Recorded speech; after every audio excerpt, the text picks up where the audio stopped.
வாழை திரைப்பட கதையை 10 ஆண்டுகளுக்கு முன்பே சிறுகதையாக எழுதியுள்ளதாக சாகித்ய அகாடமி விருது பெற்ற எழுத்தாளர் சோ தருமன் தெரிவித்திருந்த நிலையில் அவரின் வாழையடி சிறுகதையை அவசியம் அனைவரும் வாசியுங்கள் என இயக்குனர் மாரி செல்வராஜ் கேட்டுக்கொண்டுள்ளார்.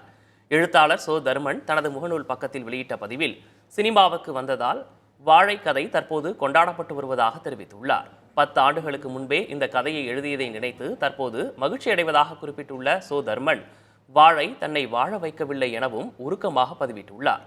வாழையடி என்ற தம்முடைய சிறுகதையை படமாக எடுக்க யாரும் தன்னிடம் அனுமதி கேட்கவில்லை என்றும் எழுத்தாளர் சோ தருமன் புதிய தலைமுறைக்கு அளித்த பேட்டியில் தெரிவித்தார்.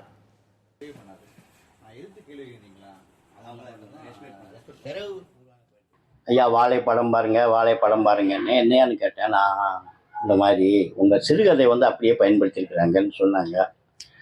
நான் திரைப்படங்கள் ஒரு குறிப்பிட்ட படங்களை மட்டும்தான் பார்க்கக்கூடிய ஒரு ஆள்.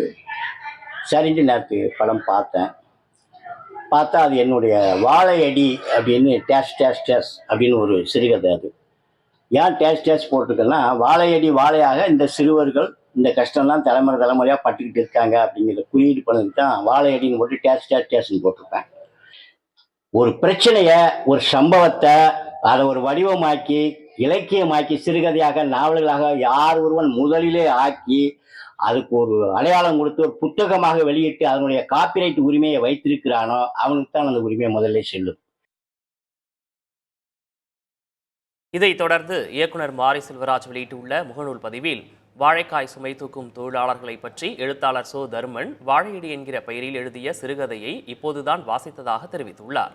மேலும் இந்த வாழையடி சிறுகதையை அவசியம் அனைவரும் வாசியுங்கள் என்றும் எழுத்தாளர் சோ தருமனுக்கு நன்றி எனவும் இயக்குனர் மாரி செல்வராஜ் அந்த பதிவில் குறிப்பிட்டுள்ளார்.